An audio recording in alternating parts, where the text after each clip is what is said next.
Olá, meus amigos, meus irmãos, que prazer estar aqui com vocês em mais uma edição do Evangelho no Lar, promovido pelo Grupo Espírita Garimpeiros da Luz, aqui em Natal, Rio Grande do Norte.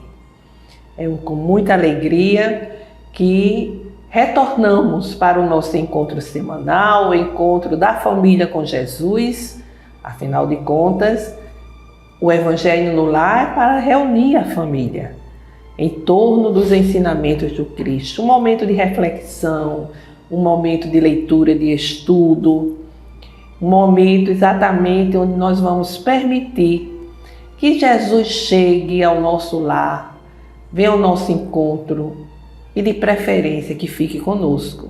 Para isso é necessário que tenhamos todo um esforço para que a cada dia fiquemos cada vez mais sintonizados com o Mestre através da vivência dos seus ensinamentos. Para isso, é só fazer ao nosso próximo o que desejamos que o próximo nos faça. É a regra áurea, vamos assim dizer, dos ensinamentos do Cristo. Não vamos esquecer a água, ali naquele recipiente, com a água, porque ela vai ser fluidificada durante o estudo pelos guias espirituais.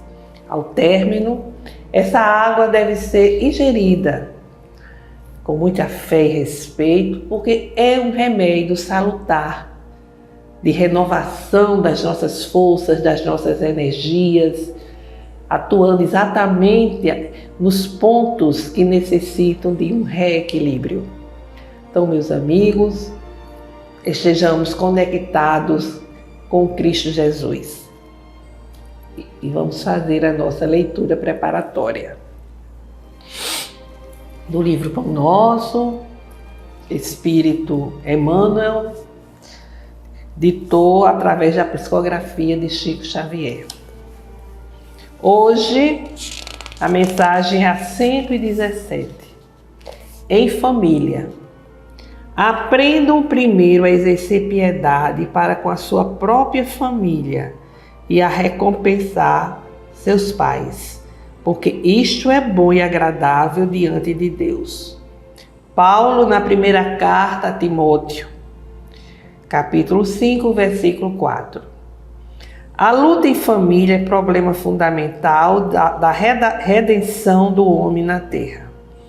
Como seremos benfeitores de 100 ou 1000 pessoas se ainda não aprendemos a servir 5 ou 10 criaturas? Esta é a indagação lógica que se estende a todos os discípulos sinceros do cristianismo. Bom pregador e mau servidor são dois títulos que se não coadunam. O apóstolo aconselha o exercício da piedade no centro das atividades domésticas. Entretanto, não alude à piedade que chora sem coragem ante os enigmas aflitivos, mas àquela que conhece as zonas nevrálgicas da casa e se esforça por eliminá-las, aguardando a decisão divina a seu tempo. Conhecemos numerosos irmãos que se sentem sozinhos espiritualmente, entre os que se lhes agregaram ao círculo pessoal, por meio dos laços consanguíneos, entregando-se por isso a lamentável desânimo. É imprescindível, contudo, examinar a transitoriedade das ligações corpóreas, ponderando que não existem uniões casuais no lar terreno. Preponderam aí, por enquanto, as provas salvadoras ou regenerativas. Ninguém despreze, portanto, esse campo sagrado de serviço, por mais se sinta acabrunhado na incompreensão. Constituiria falta grave esquecer das infinitas possibilidades de trabalho iluminativo. É impossível auxiliar o mundo quando ainda não conseguimos ser úteis nem mesmo a uma casa pequena, aquela em que a vontade do Pai nos situou a título precário. Antes de grande projeção pessoal na obra coletiva, aprenda o discípulo a cooperar em favor dos familiares no dia de hoje, convicto de que semelhante esforço representa realização essencial. E isso realmente toca a todos nós, porque vez ou outra nós nos deparamos, com essa situação. Às vezes não nos sentimos tão acolhidos na família consanguínea e, no entanto, não estamos ali por acaso. É um ambiente educacional, porque nós nos educamos na convivência uns com os outros. É uma grande oficina de trabalho, um hospital, porque as nossas dores são tratadas, enfim. É um ambiente que necessitamos para a nossa transformação espiritual, que vai nos preparar como alicerce que é para os desafios lá fora, nos outros grupos sociais.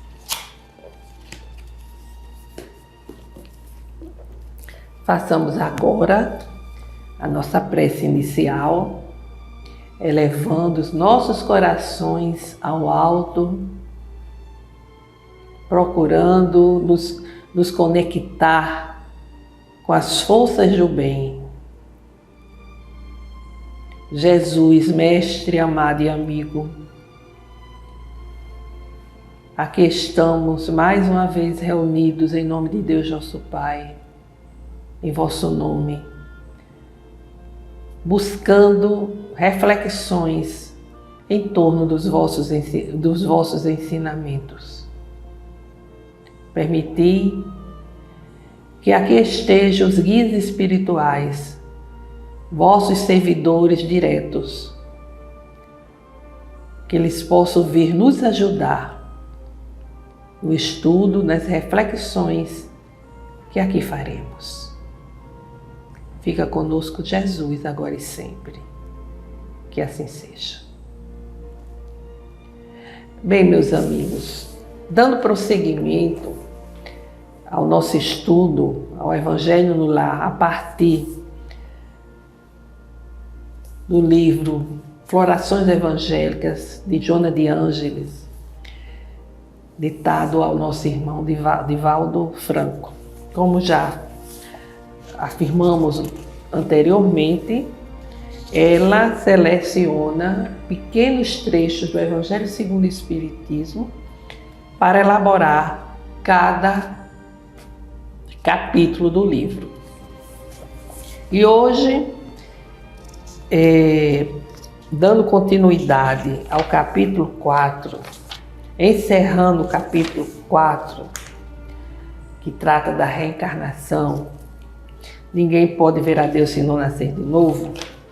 Aqui nós vamos ter uma nota de Allan Kardec sobre o assunto. Uma comparação vulgar fará compreender melhor esta diferença, ou seja, a diferença que existe entre o espírito que se empenha em progredir, em se melhorar, e aquele que insiste em permanecer na retaguarda evolutiva, vamos assim dizer, aquele que não usa adequadamente o seu livre-arbítrio. Então, ele vai aqui fazer uma comparação muito simples. O estudante não alcança os graus da ciência senão depois de ter percorrido a série de classes que a ela conduz. Essas classes, qualquer que seja o trabalho que exijam, são um meio de atingir o fim e não a punição. O estudante laborioso abrevia a caminhada e nela encontra menos espinhos. Ocorre de outro modo para aquele cuja negligência e preguiça obrigam a recomeçar certas classes. Não é o trabalho da classe que é uma punição, mas a obrigação de recomeçar o mesmo trabalho. quando nós não nos empenhamos em uma determinada encarnação, não nos empenhamos em fazer o bem, em perdoar, em melhorar a nossa essência, para que tenhamos vibrações positivas, conectadas exatamente com as leis divinas. Quando isso ocorre, o que é que vai acontecer? Vamos permanecer naquele mesmo estado, né? Aquele mesmo estado evolutivo de amadurecimento, de crescimento. A gente não avança e vamos ter que repetir as experiências para que a gente possa aprender os ensinamentos que a vida nos oferece. Quando nós negligenciamos, isso ocorre. É como o aluno mesmo, né? O aluno que brinca, que tem preguiça, que não se aplica, ele vai ser reprovado, não vai passar de ano e vai ter que voltar para os mesmos ensinamentos, para as mesmas experiências, né? Da mesma forma, somos nós, espíritos imortais. Temos a oportunidade de voltar ao plano terreno para o nosso aprimoramento, para a nossa educação nos mais variados aspectos da vida, para aproveitarmos exatamente as experiências, para tirarmos ensinamento das experiências, por mais difíceis, por mais dolorosas que sejam. Mas aí, o que é que muitas vezes nós fazemos? Somos rebeldes, negligentes, não queremos aprender, não queremos dar o testemunho de cristão. Somos pessoas que não queremos não aprender o amor, o perdão, até consideramos isso fraqueza. Nos achamos injustiçados porque determinadas situações nos atingem, como se as outras pessoas também não tivessem as suas aflições, né? A gente se sente injustiçado por Deus, onde é que está Deus que permite que isso aconteça? E esse tipo de atitude, de vibração, vai fazer com que em outras oportunidades reencarnatórias tenhamos que ter essas mesmas experiências, recapitular, vamos assim dizer, esse passado de erros como forma de aprendizado, de corrigenda, de nos libertarmos, né? É como os espíritos dizem, é o mau uso do livre-arbítrio. E prosseguindo, ele vai nos dizer: assim ocorre com o homem sobre a terra. Para o espírito do selvagem, que está quase no início da vida espiritual, a encarnação é um meio para desenvolver sua inteligência. Mas para o homem esclarecido, no qual o senso moral está amplamente desenvolvido e que é obrigado a recomeçar as etapas de uma vida corporal plena de angústias, enquanto que poderia já ter alcançado o objetivo. Aí é um castigo pela necessidade em que se encontra de prolongar sua demora nos mundos inferiores e infelizes. Aquele, ao contrário, que trabalha ativamente pelo seu progresso moral, pode não somente abreviar a duração da encarnação material, mas vencer de uma só vez os degraus intermediários que o separam dos mundos superiores. Vejamos bem o que ele diz aqui. Ele está nos dizendo que o espírito, quando já tem o senso moral desenvolvido, mas que é obrigado a recomeçar as etapas de uma vida corporal plena de angústias, enquanto que ele poderia já ter alcançado o objetivo. Então ele vai achar a vida, né? A reencarnação pesada, aquilo difícil, porque o senso moral desenvolvido dá exatamente essa sensação, vamos assim dizer, de que as ocorrências do cotidiano, as ocorrências negativas, ele já alcança, interpreta e analisa de uma forma diferente. Aquilo vai lhe atingir muito mais penosamente do que aqueles outros que ainda não conseguiram alcançar esta visão da vida, porque ainda não evoluíram moralmente assim, de tal forma a ter esse discernimento. É isso que ele diz aqui. Para o homem esclarecido, no qual o senso moral está amplamente desenvolvido. Ele é uma pessoa esclarecida, um espírito esclarecido, já desenvolveu seu senso moral, mas que vem, reencarna, porque é necessário reencarnar, e que vai passar pelas dificuldades, pelas limitações da vida material, de um mundo de provas e de expiações, e poderia já ter alcançado outro patamar, inclusive, mas não. Está a atravessar as dificuldades da reencarnação e vai sentir muitas vezes que a vida está lhe castigando, vamos assim dizer, né? E ele diz aqui, é um castigo pela necessidade em que se encontra de prolongar sua demora nos mundos inferiores e infelizes. Mas tem outros, por que isso? Porque ele não trabalhou, ele moralmente desenvolvido, mas não trabalhou ativamente para que pudesse já superar determinadas etapas da sua evolução e já ingressar em um patamar mais evoluído. Mas já aquele que trabalha ativamente pelo seu progresso moral, pode não somente abreviar a duração, da encarnação material, mas vencer de uma só vez etapas, degraus que lhe separam de mundos mais avançados.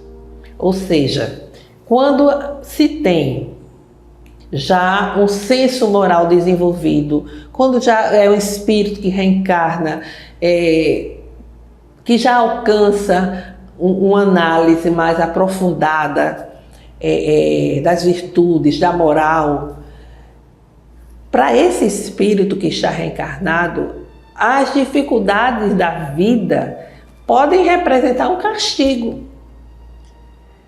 principalmente se for uma pessoa acomodada que não vá trabalhar pelo seu adiantamento, pelo seu progresso,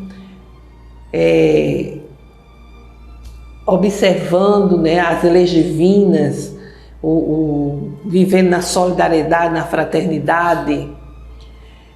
Como ele diz, é diferente daquele que trabalha ativamente para que possa assim alcançar outros patamares. É lógico que a pessoa que não acredita na vida após a morte, nem muito menos na reencarnação, não vai ter todo esse empenho, Não vai entender que as dificuldades da vida terrena são necessárias ao seu amadurecimento, são necessárias ao seu crescimento espiritual. Muitas vezes as dificuldades, aquele sofrimento, aquilo que interpreta como castigo, são situações necessárias, imprescindíveis, para que vá descortinar novos horizontes, horizontes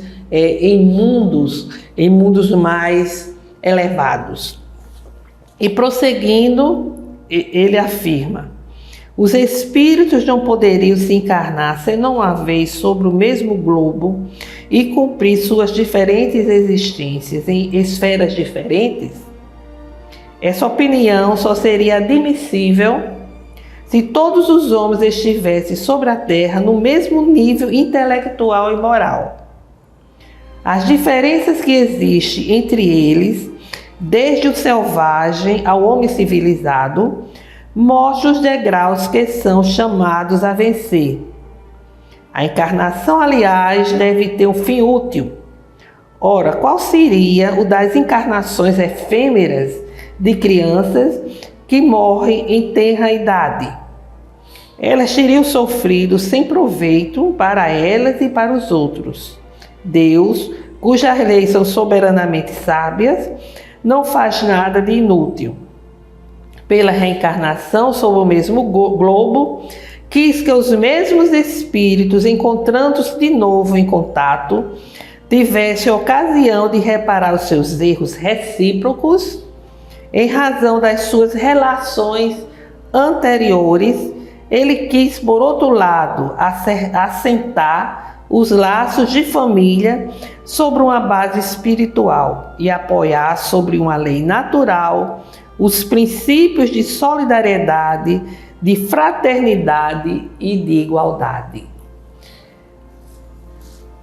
Vamos então compreender que a encarnação, ela tem que ter uma finalidade, e uma finalidade útil, né?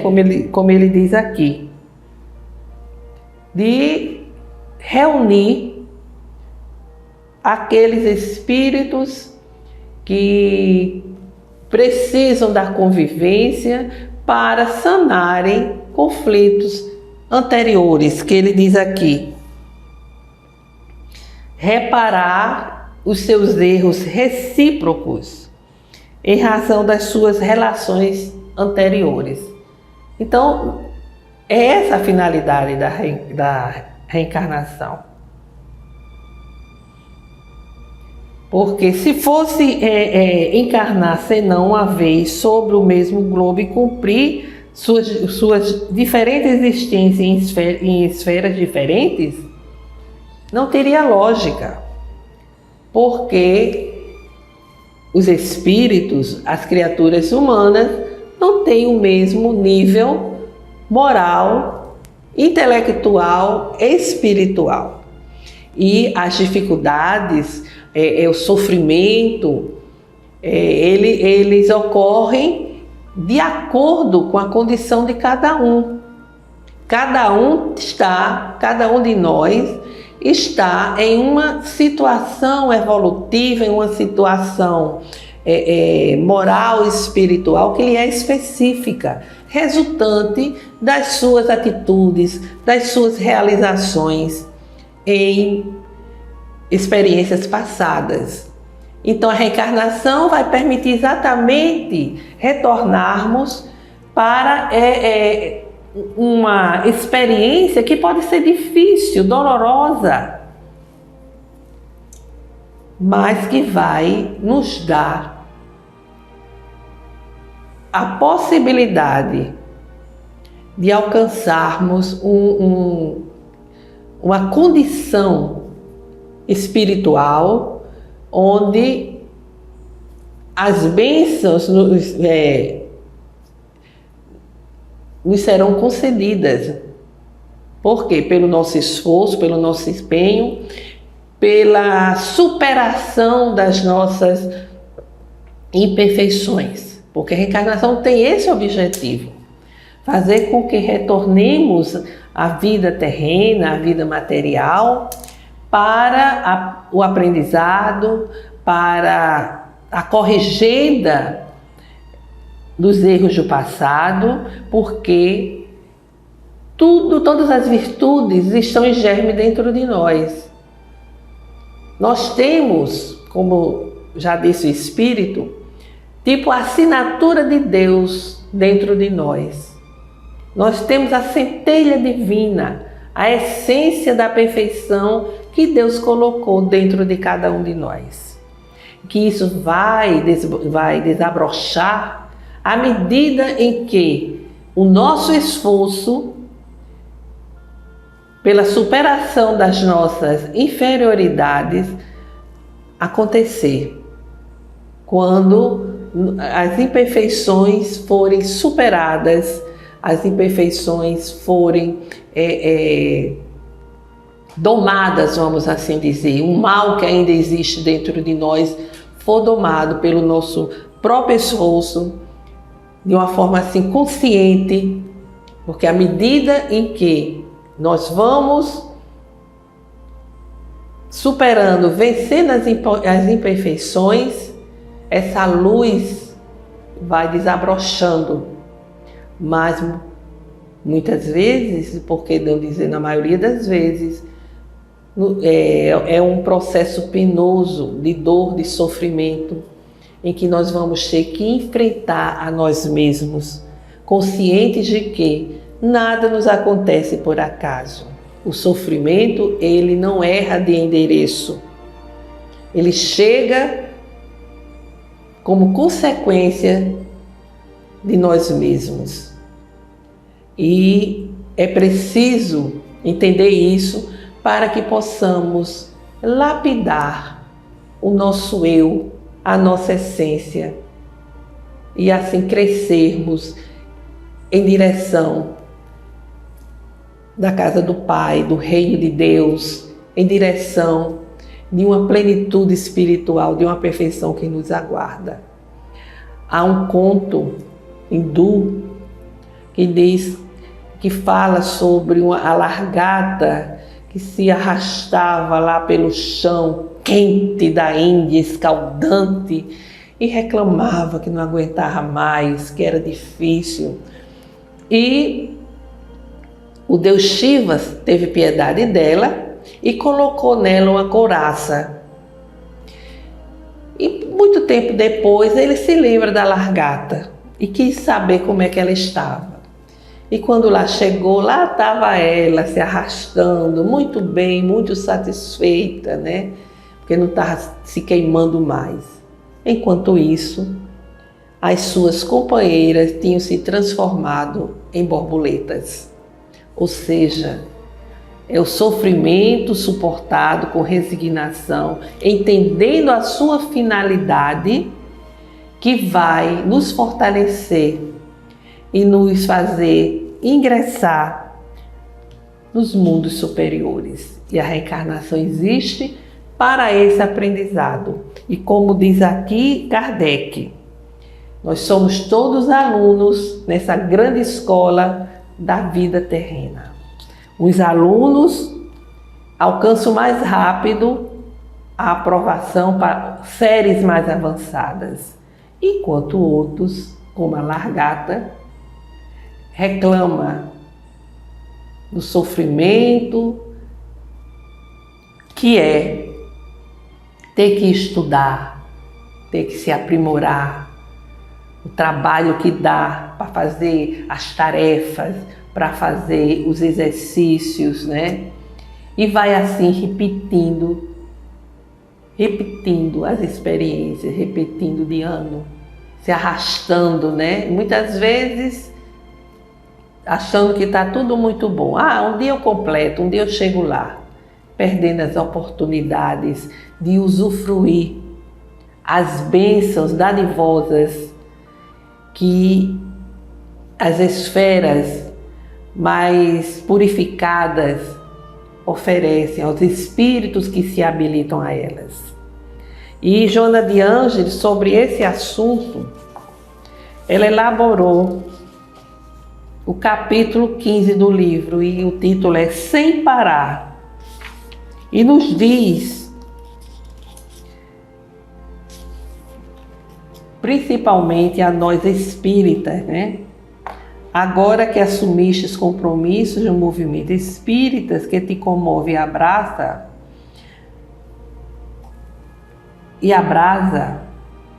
percebes e registra com a alma dorida que os companheiros de ideal, salvo expressivas exceções, ainda se encontram em dubiedade em face da decisão de transpor a aduana da luz. Conquanto se digam espíritas, longe se encontram de manter as enobrecedoras atitudes do verdadeiro crente, aquele que, impregnado pela fé, pauta a conduta nas linhas da convicção esposada.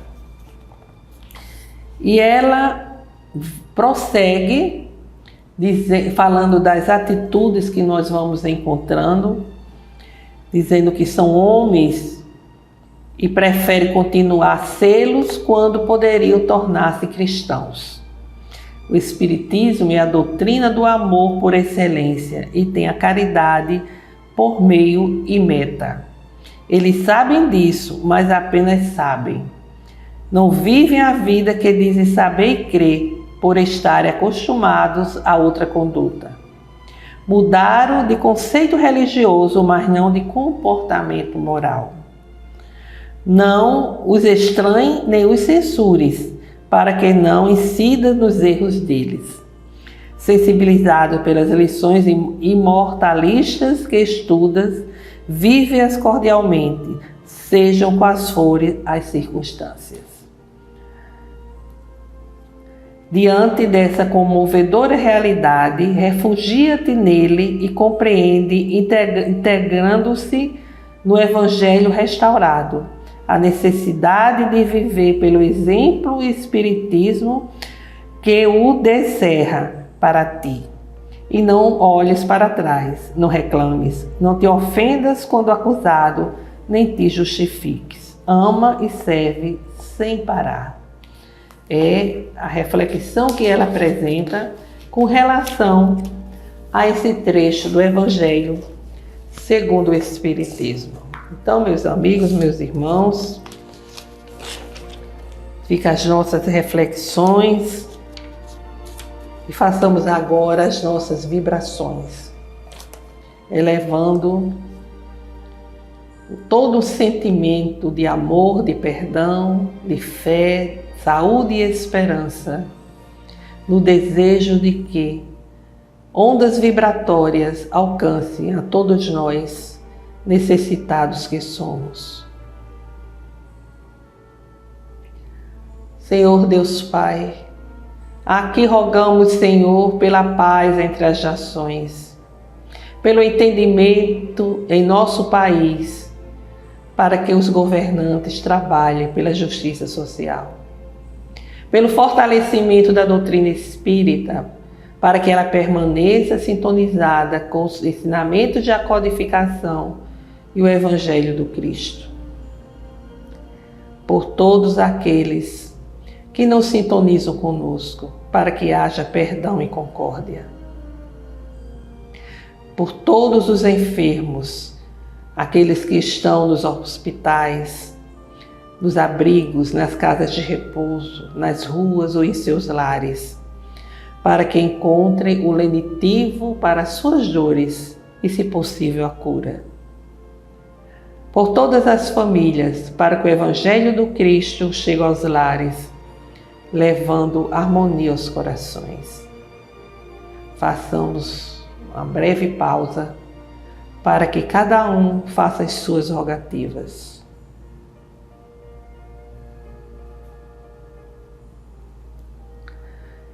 Recebei, Senhor meu Deus, as nossas rogativas e derramai vossas graças sobre todos nós, aliviando nossas aflições e dores. Pai nosso que estais em toda parte, glorificado e santificado seja o vosso nome no louvor de todas as criaturas. Venha a nós o vosso reino de amor e sabedoria, seja feita a vossa vontade, acima dos nossos desejos, aqui na terra e em todos os ciclos espirituais. O pão do corpo, o pão do Espírito, dai-nos hoje. Perdoai, Senhor, as nossas dívidas, ensinando-nos a perdoar os nossos devedores, com esquecimento de todo mal, não permitindo que venhamos a cair nas tentações das nossas próprias inferioridades. Livra-nos, Senhor, de toda maldade, para que assim possa reinar a paz do entendimento, o amor na caridade, hoje, amanhã e sempre. Que assim seja. Com esta prece, encerramos o Evangelho de hoje, desejando a todos uma semana de saúde, paz e harmonia. Até breve.